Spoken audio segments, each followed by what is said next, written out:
Welcome back to my channel. Kody's performance, or lack thereof, has definitely been the subject of some very entertaining speculation. Have you noticed the way he's been talking about physical intimacy lately? It's almost as if he's deflecting the blame. Could it be that he simply can't keep up with four wives anymore, and instead of owning it, he just throws it on them? I mean, let's be real, men do slow down a bit with age and women. We just get more enthusiastic. Now I've heard some chatter that his mood swings might be linked to testosterone replacement therapy. I'm not a doctor, so I'm not claiming it's the cause, but it wouldn't surprise me if that's part of the picture. But let's be honest here. Kody's ego is way too inflated for him to ever admit to any ED or hormonal changes. And let's be clear, there's no shame in that. It's a totally natural thing that happens to most people, but Kody would rather point fingers at everyone else for his own insecurities. The F and F stuff, he's throwing around classic Kody. He's too busy blaming everyone else for his issues to even consider that it might be his own body betraying him. Honestly, with his age and possible steroid use, it doesn't take a genius to connect the dots. But no, according to Kody, it's definitely not him. It has to be the fault of the original three wives. I wouldn't be surprised if one of them mentioned it in a fight, which might just explain why he has this wild hatred for Christine. Makes you wonder, right, the new $2 million house. That's the final straw. I'm officially done watching. Honestly, it's infuriating that this guy who's been a train wreck from day one is getting richer by the minute while the rest of them are stuck in this mess. The house being in a trust just makes it worse now. Robyn's kids are the only ones who stand to inherit it, so none of Kody's other children have any claim to their dad's house. But hey, Mary's got her B&B, and let's not forget that Loero money she's been pulling in cash from that for years. Janelle just bought 150 acres and is starting a business with Maddie in North Carolina. Honestly, I bet they've made more off Ted Farms t-shirts than MSWC ever did Christine. She walked away clean married a guy who actually has a successful business, and they've got their own arm bowl that's making money. The OG3 are all thriving without him. And here comes Kody with a $2 million house, probably just to try to outdo everyone, because that's exactly how he operates. But here's the thing. Once the show inevitably ends, and it will, what will Kody and Robyn have left the OG3 are sitting pretty with real reliable incomes. Can Kody and Robyn really maintain this lifestyle without the show? Can they even hold down real jobs that pay for a giant house full of useless junk? I think we're all tired of watching Kody emotionally and verbally abuse his family while he self-produces his own scenes. The clock's ticking on that reality show. Money This House was a ridiculously bad financial decision. And let's be real, unless the house is paid off, splitting the equity 17 ways isn't going to make a dent. Not to mention heating, cooling, and maintaining a place that big insane. I have no idea what they're thinking, especially when the show's future is so up in the air. I had a great aunt who had no kids, some investments, and at one point owned the local J. Penny building. But before she died at 96, the nursing home burned through most of her money when the estate was finally divided minus 5 ways.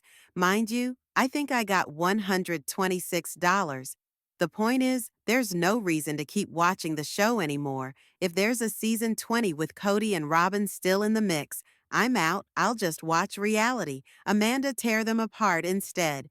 Does Kody seriously not get it by choosing not to go with Mary to meet with church officials? He basically handed them all the evidence they needed to approve her unsealing application on the grounds of abandonment. Sure, he could have shown up and spun some story about how she had an emotional affair and their marriage was beyond saving. But honestly, at that point, he'd already abandoned her anyway, so it's a pretty weak argument. But if he had gone, Maybe he could have tried to twist things in his favor. Instead, he's sitting there all angry because they accused him of abandonment. Well, yeah, Kody, what did you think was gonna happen? He's upset, not because of what happened, but because he wasn't prepared for Mary to play the abandonment card and shocker make him look bad. Let's be real here. This is all about how Kody is perceived by others. He's a narcissist. Through and through, everything is about his image. Oh, and let's not forget how he completely ignored her text when she told him about the petition she filed. Ignoring her was just another way to make it clear he was done with her classic Kody move, the cherry on top. His whole men can't abandon their wives in polygamy argument is complete nonsense.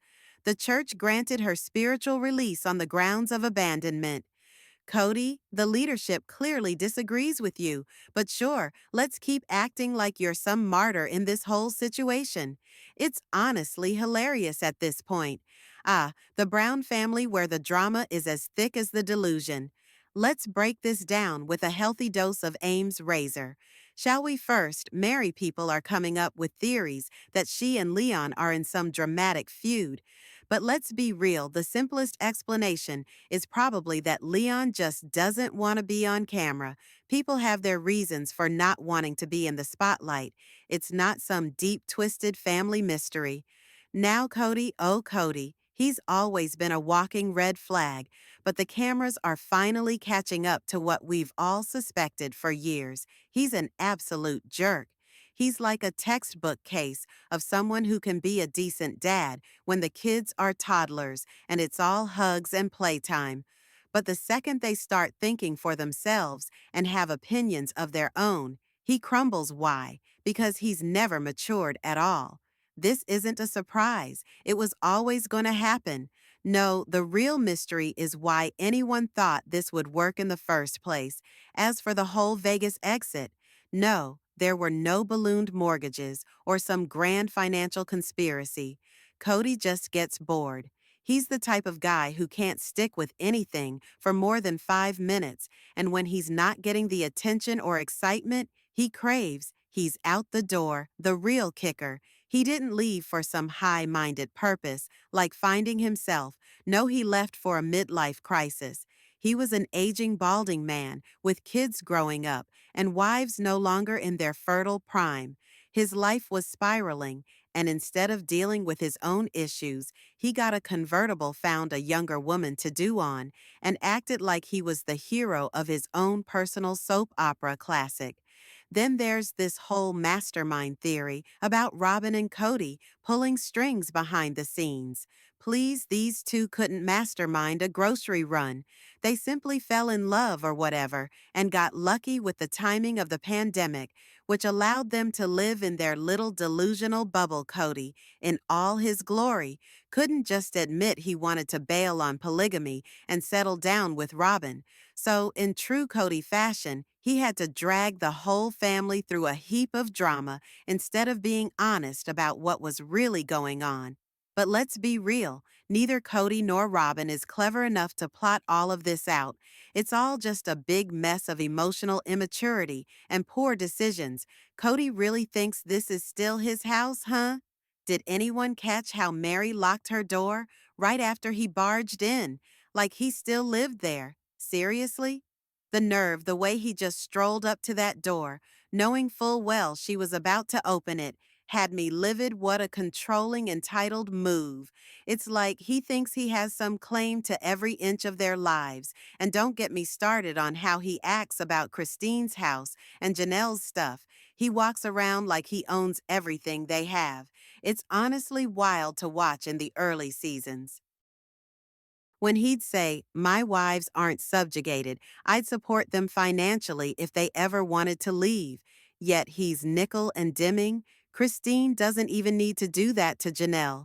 And somehow, I'm shocked he hasn't tried to claim Mary's B&B as his own yet. But props to Mary for funding that whole thing herself. Even if it was tough for her, at least she's not letting him run the show. They just bought a $2.1 million house. How lovely, seriously? How did they manage that? When the last place they lived in was falling apart.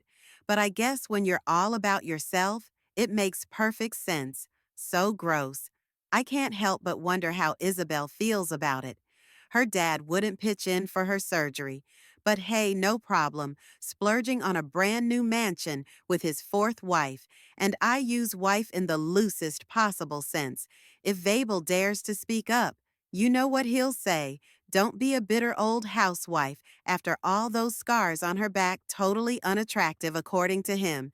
Never mind the fact that she was in excruciating pain while he was MIA, and if she's still upset, he'll shift the blame onto Christine like always. Oh, she poisoned my kids against me. Classic Kody. At least we know the next 2 seasons will be full of courtroom drama, and probably Kody's bankruptcy filing can't wait for that show to unfold. Tony's comment about David being addicted to gambling and drugs definitely stood out, and not in a good way. I mean, he's trying to compliment David for surviving the loss of his wife without falling into addiction. But why jump straight to those two specific vices? It's a little off, right? Normally, people would talk about not succumbing to depression or grief, not gambling or drugs. So, what's with the focus on that? Could it be a subtle jab at Kody's reactions to the deaths of his brother and father? Maybe I'm overthinking it, but it does make you wonder, and let's not forget how tone-deaf Tom Tummy's comment about David being like, he seems to enjoy making those kinds of remarks, like he's trying to get a rise out of everyone. Honestly, the guy's just icky. Then, of course, when he says drugs, my Kelty quickly corrects him to drinking. That's gotta be a little telling, right? Honestly, I think people overanalyze what Tummy says because, well, it's usually weird. I'm in the camp that thinks he just says bizarre things with no real intention behind them. It could be as simple as David sharing his story and Tony just comparing it to the people who use addiction as a coping mechanism during grief, but who knows? I don't think there's any hidden meaning here. Kody is absolutely gross. I'm watching the episode where Aspen gets married, and there's this moment when Kody and Mitch are walking into the groom's cottage. Kody says, "Don't touch the sacred bed." And then he giggles. It was the most cringeworthy thing I've seen so far. I'm not even sure why it hit me so hard. But seriously, yuck. And that giggle at the end, he sounded like a prepubescent child, trying to be cool. It was painful to watch. I'm with you on this one. Yuck Mitch definitely put up with Kody for Aspen. But now it seems like Aspen's had enough of him. I honestly can't blame her. Mitch is so much more of a man than Kody could ever hope to be. Both Mitch and Caleb put up with Kody because they're trying to keep the peace for their wives. But Kody has absolutely no clue that they're just being polite. But seriously, why was Kody so very excited about his daughter getting railed later that evening on the very same bed he was touching? Is that not the most weirdly disturbing thing? I'm honestly torn between that moment and the time he made that comment to Caleb's dad about how lucky Caleb was to be able to plow Maddie later. It's a toss-up as to which one's worse. Let's not even get into his weird comments about wanting to make out with Janelle, while this family is falling apart and his kids are clearly suffering. The man is absolutely disgusting, and his behavior at his kids' weddings, he did everything he could to make those moments about him a perfect example of his narcissism. That comment about the bed, you can tell it made Mitch uncomfortable, and I can't even imagine how it made Aspen feel. Those poor kids really got shafted when it comes to having a decent father. I see exactly what TLC is up to. Who else is noticing this? Have you caught on to how Christine has been really leaning into the camera lately? I mean, it's like her storyline has practically become the focal point of every episode. I'm starting to think they're setting up a new show with Christine David and their two families. Imagine it, the kids, the grandkids, all under one roof. That's a Goldman for TLC, right? They've always wanted a big blended family to showcase. And guess what? Christine and David are their perfect candidates right now. So here's my prediction. I'm pretty sure Janelle and Mary are gonna fade into the background. And let's be real, Kody and Robyn. They're out, the show is gonna be all Christine all the time. I know I'm not the only one who feels this way. Right? Look, I'm all for anything that gets Kody and Robyn off the air. We all know the majority of the brown adult kids don't want to be filmed, at least not the way TLC has been doing it. I mean, sure, they'll pop up in the background during the party scenes, but they're not exactly begging for airtime. So, why on earth would David's kids or grandkids want to sign up for this? Sure, I hope Christine and David have a happy marriage and live happily ever after. But seriously, giving them a reality TV show, doing what watching them sit around eating, then when the ratings drop, shifting to some half-hearted cure for menopause and obesity routine with a couple of pink water bottles. I can't do it. I've had enough of the Christine and David show to last me a lifetime. It's like nails on a chalkboard at this point. Disclaimer. This is not an attack on a child who's clearly been through a lot in the last year with her parents' divorce. That said, watching the latest episode was something else for me, and I couldn't even finish it. The main issue, the unbelievable amount of PDA between David and Christine, 6 weeks of dating and already they can't keep their hands off each other. At this point, David's basically a stranger, right? Imagine being truly stuck tagging along while your mom makes out with this guy on public TV. I can't even begin to fathom how awkward that must be. It's like the world's worst reality show for her, and it was clear as day that Truly wasn't thrilled. There's this one moment where she literally wedges herself between David and Christine while they're holding hands and forcefully breaks them apart. The adults just laugh it off, of course, because nothing screams healthy relationship dynamics like ignoring your child's discomfort. Another gem when Christine asks Truly to go up on stage. Truly turns around, throws her backpack at David, and then proceeds to stomp off. Very subtle. Truly very subtle. I mean, am I overthinking this, or does it really seem like Truly's not exactly on board with David and Christine moving forward so quickly? It's almost like watching someone in their first real teenage relationship. Christine's discovered kissing, and now she can't stop doing it in front of her kids. I almost expected her to start writing Mrs. David in her notebook. Honestly, when I first watched it, I was a little concerned about Truly's behavior. Honestly, everyone was uncomfortable with the PDA, but Truel's reactions didn't seem to be out of line for a kid, according to reports, including Aspen's Truly and David supposedly have a good relationship, so maybe I'm reading too much into it. In retrospect, I think Truly's behavior looked less like a protest against David and Christine and more like an attempt to get attention from David. And honestly, I can't blame her.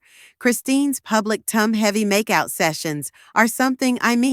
Be in love, do your thing. But no one, especially not the kids, needs to see that level of PDA on TV. It's just awkward. And let's talk about the wedding special. Before these episodes aired, we had to sit through all of that wedding venue tours after only 6 weeks of dating. Yeah, that's totally normal. When kids are involved, Christine is acting like a teenager who just discovered what it's like to have a real boyfriend.